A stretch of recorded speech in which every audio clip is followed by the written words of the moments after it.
The day I moved into my new home by the lake, I thought I had finally found peace. A quiet property, water glistening in the sun, and a stretch of shoreline that felt like my own private paradise.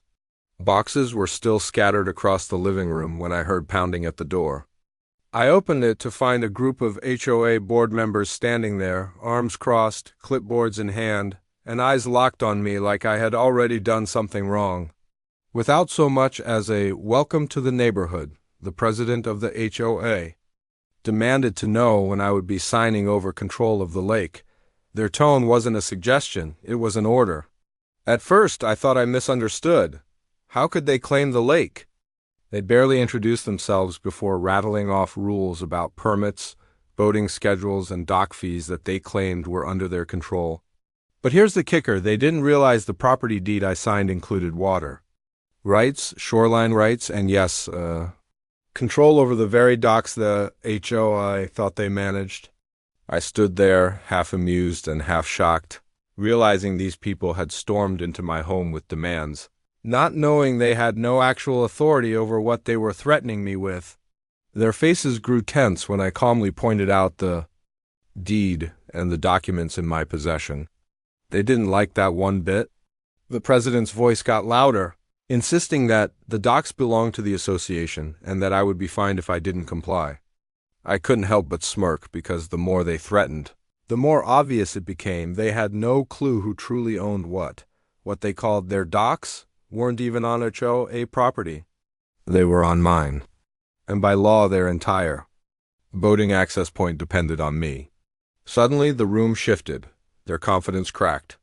Instead of demands, they started asking questions. What rules would I enforce? Would I charge them for dock use? Could I restrict their access entirely? For years, they had strutted around like they owned the lake, charging residence fees, controlling schedules, and issuing warnings. But in reality, they had been trespassing on property that wasn't theirs to begin with. I leaned back against the doorway, letting their panic settle in the air. For the first time, the HOA board wasn't barking orders, they were scrambling. One of them shuffled through papers like they could magically find some clause to override the deed, but their eyes kept darting back to me, unsure. I could feel the shift in power. Just hours ago I was the new guy, expected to bow down to their list of rules. Now, I was the gatekeeper of the very thing that gave them authority over the entire neighborhood's recreation. They tried to spin it. The treasurer spoke up first, saying the HOA had always managed the docks for the good of the community. Managed, not owned. That word choice said everything. They had operated on assumptions, not rights. Another board member nervously suggested we work together to keep things smooth, but I wasn't about to let them forget how they barged into my home, demanding what was mine without even checking the facts.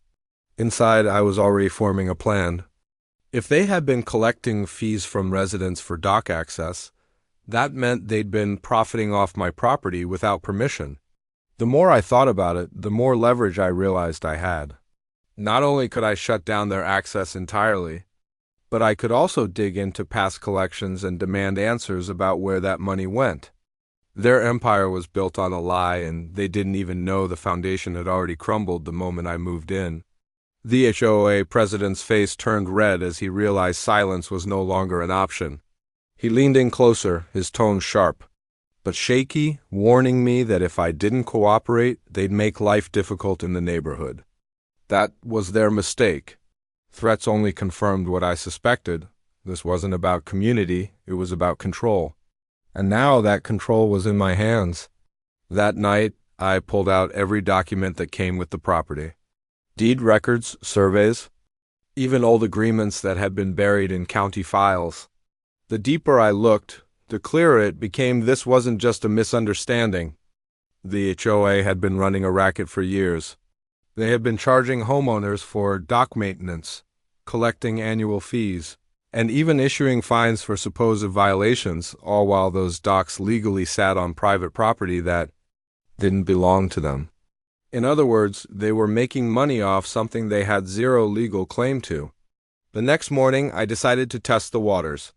I walked down to the docks, and sure enough, a couple of HOA members were there, clipboard in hand, doing their so-called inspections. When they saw me, their smiles were forced, nervous. I casually mentioned that since the docks were technically mine, I'd need to start reviewing who had been paying fees and where those payments had gone. The color drained from their faces. It was like I had flipped a switch. Suddenly, they weren't inspectors anymore. They were defendants, standing on property they couldn't justify being on. Word spread fast. Neighbors started approaching me quietly, asking if it was true. They'd been frustrated for years, paying fees without understanding why the costs were so high or where the money was actually being spent. And when I explained what I had found, I saw something shift in them too. Anger, yes, but also relief. Relief that someone finally had the authority to stand up to the HOA, but the board wasn't about to roll over. By the end of the week, I got an official letter slipped into my mailbox. It was dressed up in legal-sounding language, accusing me of obstructing community operations and warning of escalating fines if I didn't comply. The problem was, every single threat they wrote had no teeth against the actual deed I held. In my hands, it was bluff after bluff. And now I had the receipts to call every one of them out. When that letter arrived, I knew it was time to stop playing defense and go on the attack. I made copies of the deed, the surveys, and even the county records that proved beyond any doubt that the lakefront and docks were under my control, not the HOAS. Then, I put together a packet and delivered it to every homeowner in the neighborhood. If the board wanted to play games behind closed doors, I was going to bring the truth out into the open.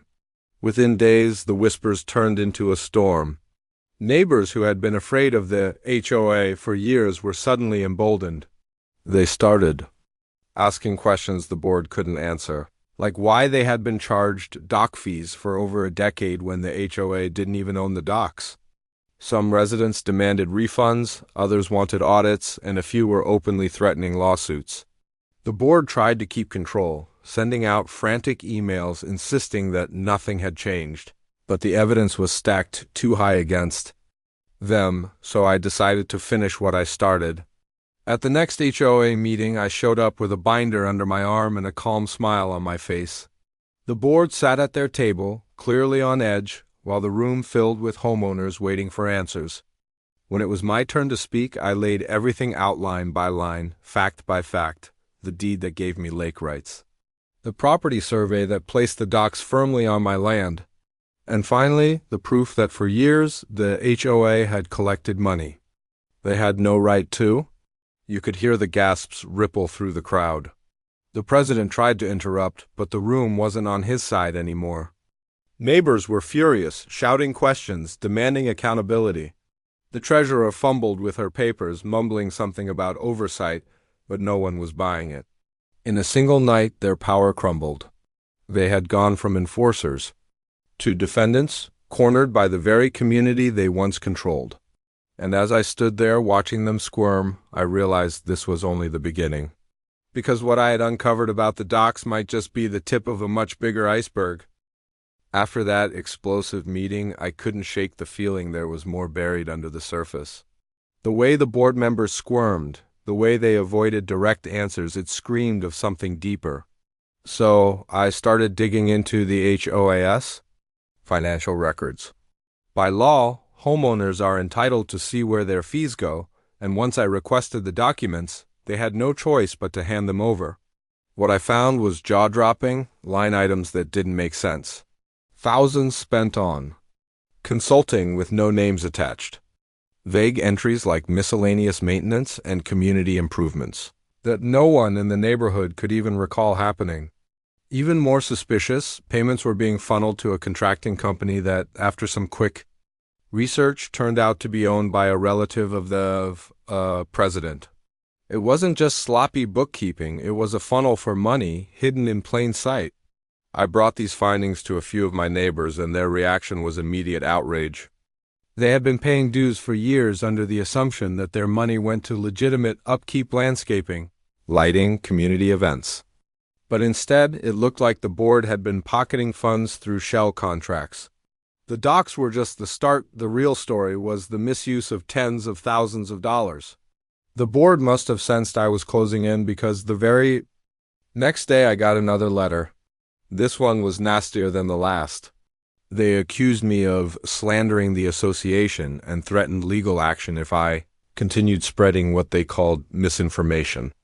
The irony was almost laughable. They were bluffing with empty threats, hoping I'd back down. But I wasn't about to.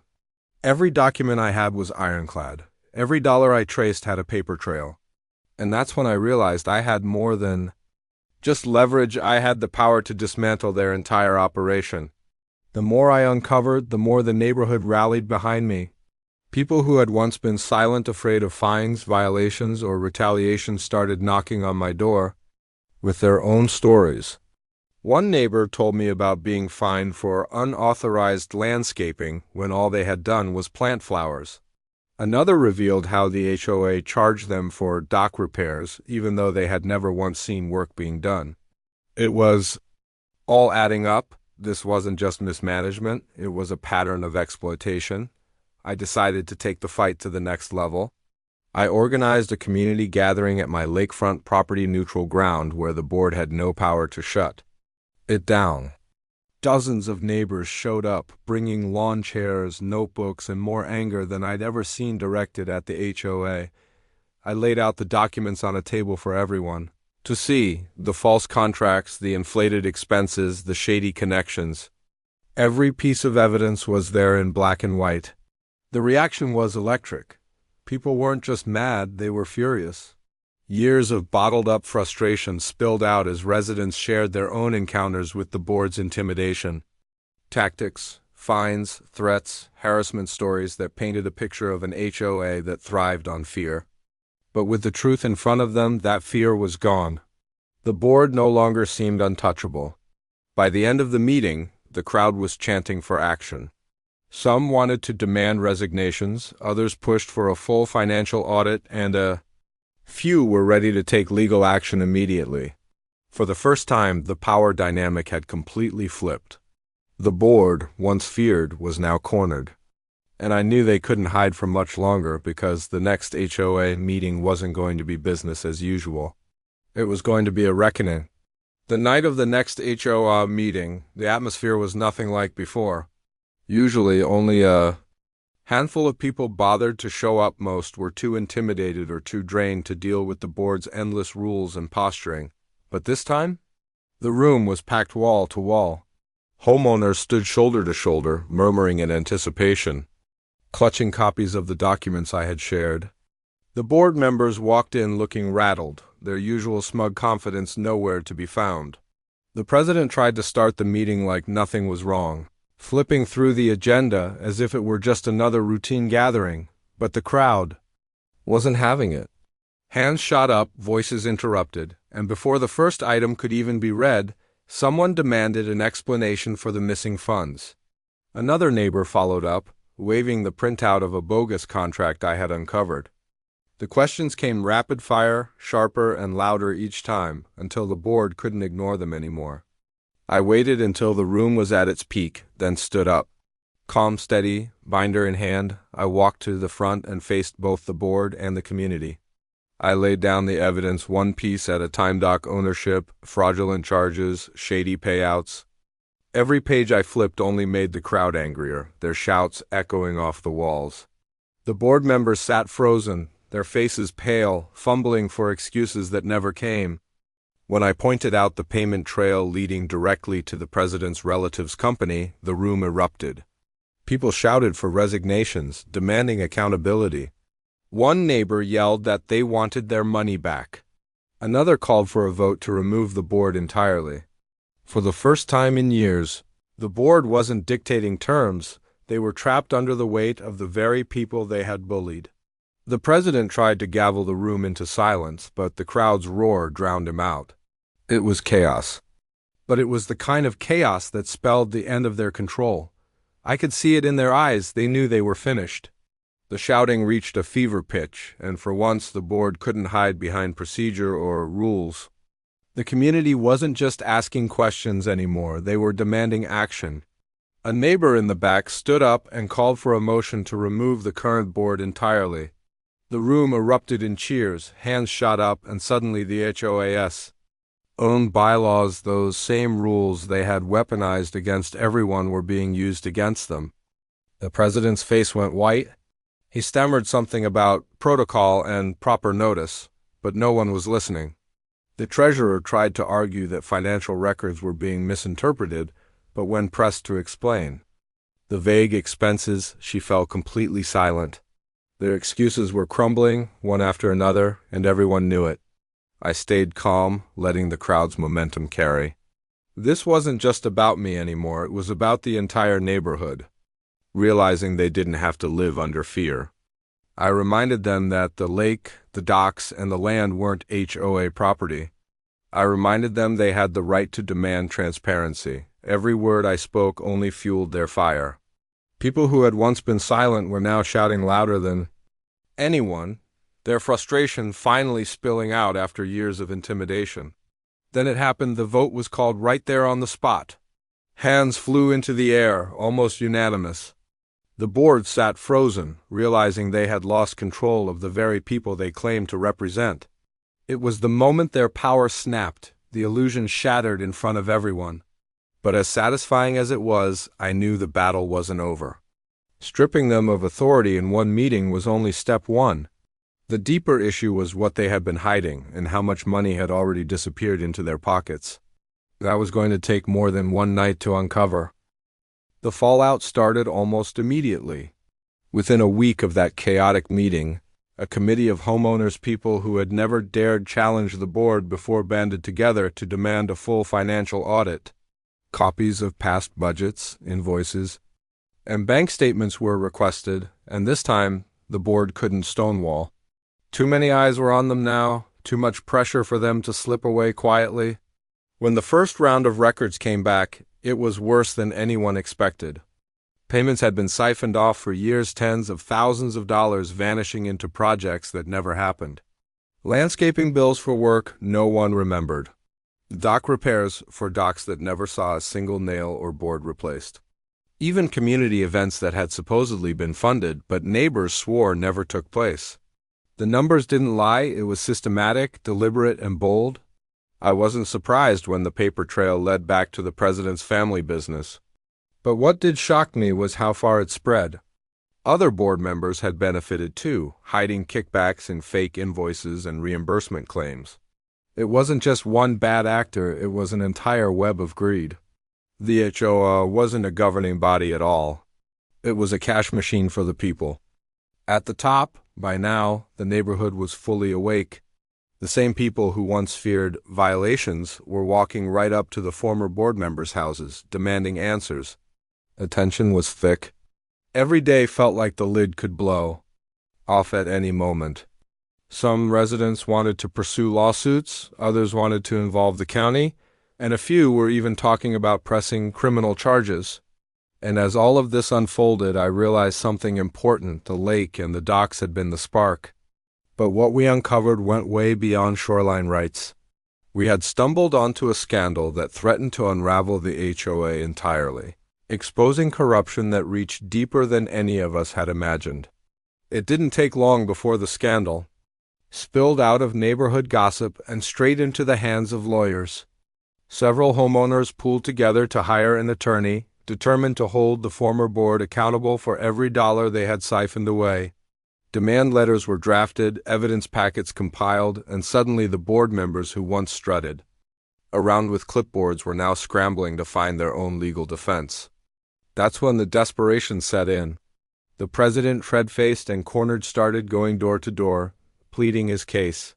He claimed it was all a misunderstanding, that the expenses were legitimate, and that we were tearing apart the community, but nobody was buying it. Too much proof, too many lies already exposed.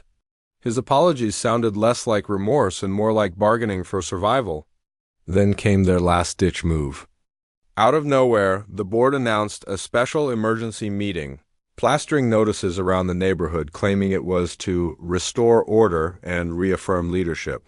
The wording was slick, almost manipulative, trying to convince homeowners that the chaos wasn't their fault, but ours for daring to question them.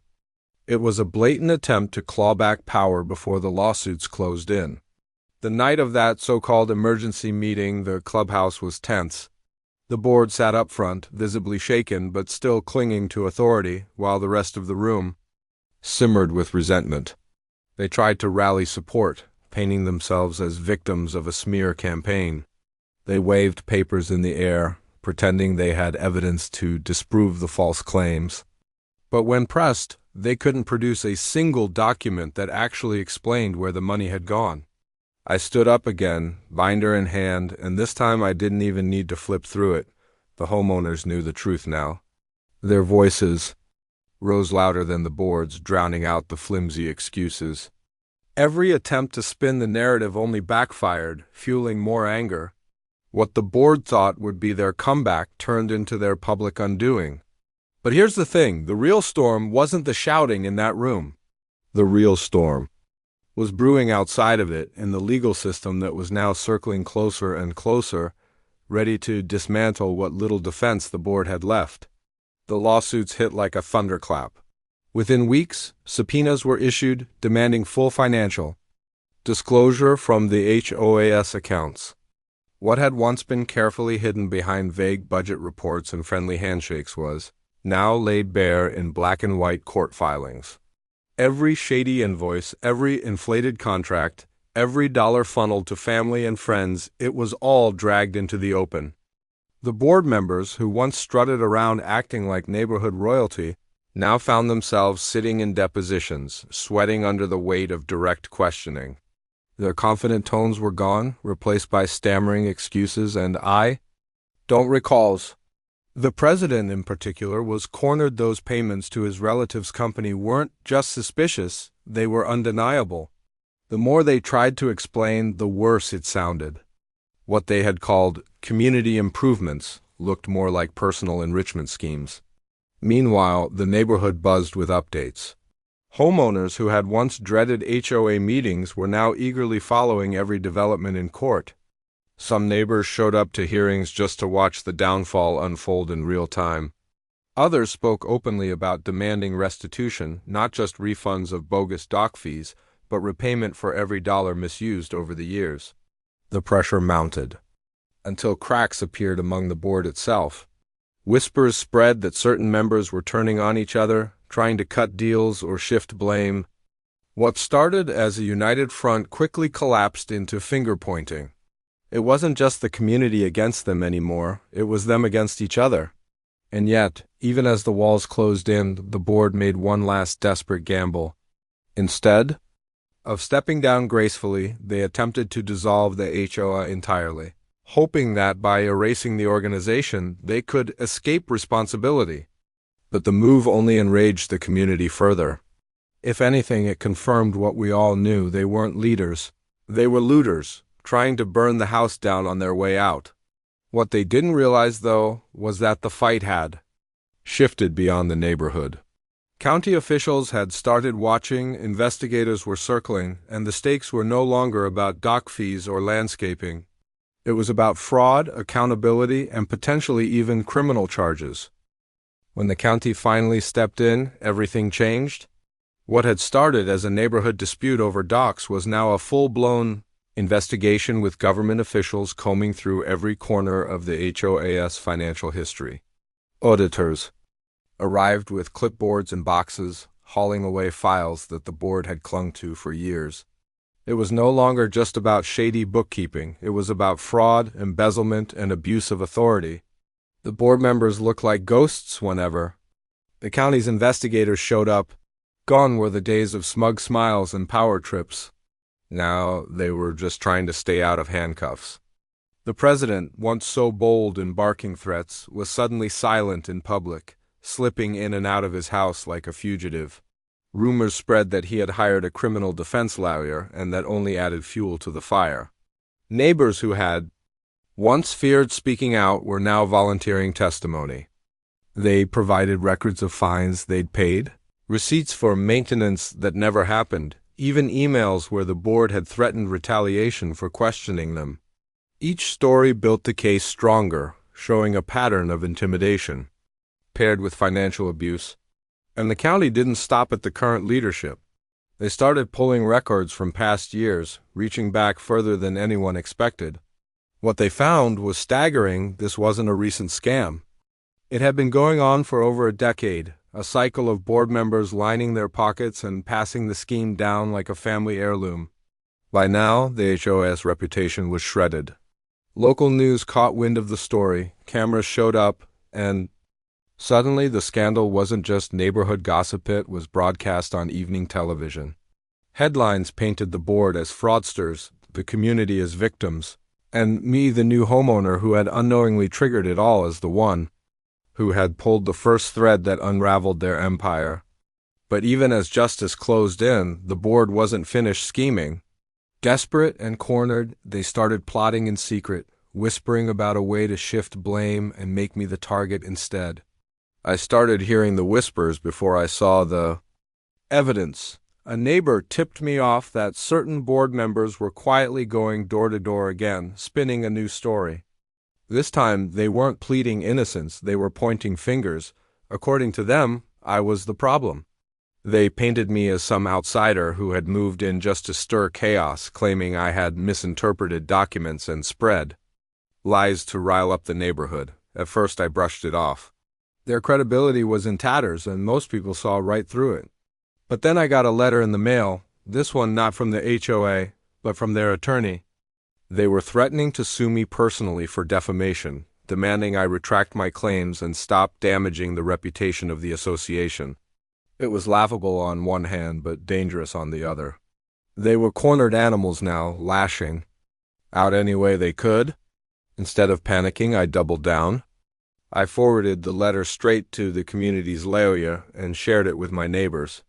If the board thought they could intimidate me, they had underestimated how much support I had gained. The response was immediate. Neighbors rallied around me, organizing fundraisers for legal fees and drafting a collective statement backing up every claim I had made. By trying to single me out, the board had accidentally united the entire neighborhood even stronger against them. The real kicker came when their so-called evidence was revealed. They tried to present alternate financial records, doctored spreadsheets that didn't match up with the official bank statements already pulled by the county. Within days, investigators caught the discrepancies, and what was meant to incriminate me turned into proof of obstruction and tampering. The trap they set had snapped shut on themselves. Word spread quickly, first through the neighborhood, then in the local news, and soon the board's desperate attempt to frame me became the final nail in their coffin. They hadn't just been corrupt. Now they were actively trying to fabricate evidence to cover their tracks. And while the legal storm built over their heads, I couldn't help but feel the tide shifting completely. For the first time since moving in, I wasn't just defending my property, I was leading a community that was finally breaking free of the grip it had been under for years. The county wasted no time once the fabricated records came to light. Investigators labeled it for what it was: fraudulent tampering, and that turned a civil case into something much darker. Now, it wasn't just about paying restitution or losing their positions, it was about potential criminal charges. The board members who once strutted around barking fines at neighbors were suddenly staring down the possibility of jail time. Court hearings became the new neighborhood spectacle. Dozens of us would show up, packing the gallery, watching as the former board members sat at the defendant's table with their attorneys whispering frantically in their ears. The president looked gaunt, his once booming voice reduced to shaky mutters. The treasurer, who had controlled the books for years, broke down on the stand, unable to explain where entire chunks of money had gone. And the cherry on top? The doctored spreadsheets were entered into evidence, proof that the board had knowingly tried to falsify records. The judge didn't hold back. Warnings were issued, sanctions were threatened, and at one point the courtroom was so tense you could hear a pin drop. Every attempt the board made to squirm free only buried them deeper. The prosecutor painted a crystal-clear picture. This wasn't mismanagement. This was organized theft, cloaked in the authority of a neighborhood association. Meanwhile, life in the neighborhood began to shift. Without the HOA's constant interference, people felt freer. Neighbors who had once lived in fear of violations for things as petty as mailbox colors or lawn lengths were suddenly relaxing, enjoying their homes without harassment.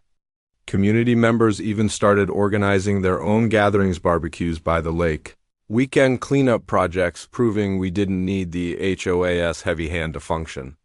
But the storm wasn't over yet. As the trials moved forward, rumors began swirling that the board had hidden even more money funds that didn't show up in the initial audits. The thought that they might have stashed community money elsewhere added a whole new layer of tension. And when the county announced they were expanding the investigation to search for hidden accounts and off-the-record transactions, the neighborhood braced itself for another round of shocking revelations. The announcement about hidden accounts spread like wildfire. Neighbors whispered about it on their morning walks, kids overheard their parents talking at dinner, and every mailbox seemed to buzz with rumors. If the board had siphoned off funds into secret accounts, how much money were we really talking about? A few thousand? Tens of thousands? Or something far bigger? When the county investigators dug deeper, the truth was almost surreal. They uncovered multiple accounts tied to shell companies' businesses that didn't actually exist outside of paperwork. And the deposits into those accounts matched perfectly with the miscellaneous expenses that had been draining our HOA budget for years. But it wasn't just the totals that shocked everyone, it was the scale. We weren't talking about $10,000 or $20,000. The numbers climbed well into the six figures. That revelation hit the neighborhood like a thunderclap. People were stunned. Those HOA dues, those ridiculous fines, those dock maintenance fees, they hadn't just been wasted. They had been stolen, funneled into personal accounts while the board laughed behind closed doors. And now the entire community realized they had been funding someone else's lifestyle. The pressure on the board became unbearable. News crews returned, reporters hungry for every new detail. The story had grown beyond a local squabble. It was now a scandal being followed across the county. Parents who had struggled to pay inflated dues while raising families were furious. Retirees who had been nickel and dimed on fixed incomes were demanding justice. The outrage was personal now, and no apology could ever erase it. The board's lawyers tried damage control, suggesting settlements, whispering about plea deals. But the county wasn't in a forgiving mood anymore. With hidden accounts exposed and the dollar amount climbing higher with every new document, the case was heading straight into criminal court. Fraud, embezzlement, conspiracy charges that carried real prison time. And through it all, the irony was impossible to ignore. Their downfall hadn't started with the money.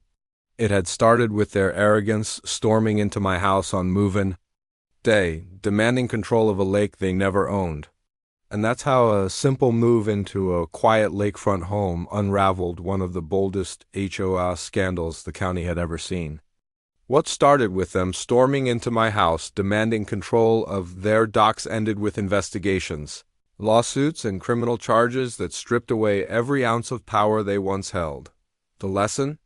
Sometimes the loudest bullies crumble the fastest when the truth is dragged into the light. If you enjoyed this story, make sure to hit that like button, subscribe for more wild real-life HOA tailies and homeowner showdowns, and ring the bell so you never miss the next chapter. Thanks for watching, and remember, always read your deed carefully. You never know what power it might hold.